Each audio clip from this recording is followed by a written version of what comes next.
qu'il j'ai récolté.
Très bonnes conditions.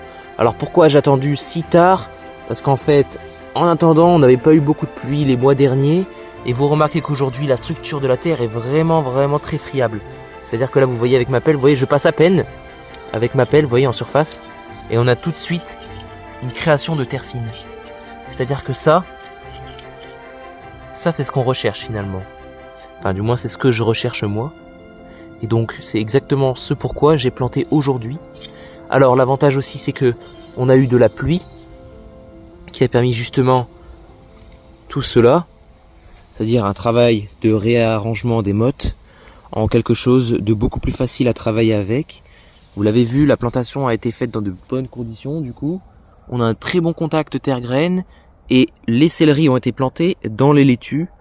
Pourquoi cela? Parce que déjà ça permet d'économiser de la place. Et ça permet de faire d'une pierre deux coups une récolte de laitue et donc le sol sera occulté, il n'aura pas à être désherbé. Puis dès qu'ils auront assez poussé les céleris, normalement ils vont eux-mêmes occulter la terre. Donc j'aurais fait d'une pierre deux coups, c'est-à-dire que je n'aurais pas eu à désherber et j'aurais eu une récolte de laitue en plus. Voilà pourquoi je travaille ainsi. C'est quand même très sympa, on est bien accompagné ici. Voilà. Les haricots semés sur terre sèche n'ont pas l'air de corps germer fortement.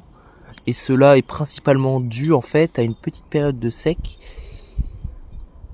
Mais il saurait tarder car là on a vraiment de l'humidité. Alors ça a été semé un peu tard pour la région. Mais pas de souci, hein. Moi je ne me fais pas de raison pourquoi il ne devrait pas pousser. Parce qu'on a semé 15 jours plus tard que la date optimale quoi. C'est une date optimale, c'est... Je dirais jusqu'à début juin, on peut semer les haricots sans problème. Voilà, ici c'est du haricot sec, nain, qui devrait bien produire et bien pousser ici dans ces terres. Voilà, encore une fois on retrouve de la porosité naturelle. Et c'est tout ce que l'on veut. Il faut apprendre à partager dans la vie. La première fraise de la saison n'aura pas été pour nous finalement, elle a été mangée, voilà. Bon, il y en a d'autres qui devraient arriver, mais c'est le seul fraisier que j'ai dans tout le potager. Je n'ai qu'un seul pied de fraisier, en fait c'est le seul qui a survécu suite à un remembrement de tout mon terrain avec une haie. Je me retrouve en fait finalement avec ici une place de fraisier auparavant qui ne l'est plus.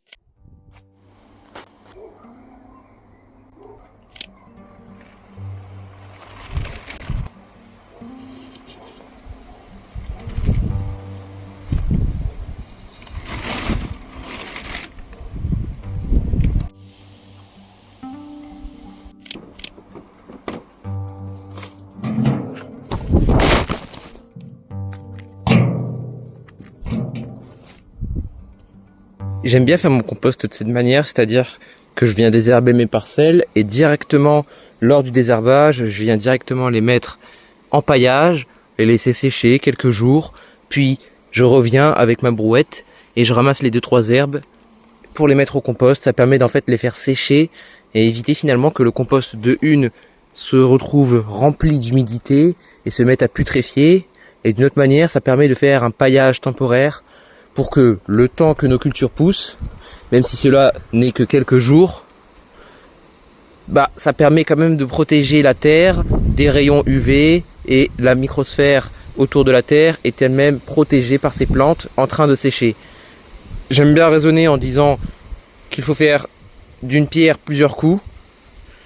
Et c'est exactement ça aujourd'hui. C'est une journée très venteuse.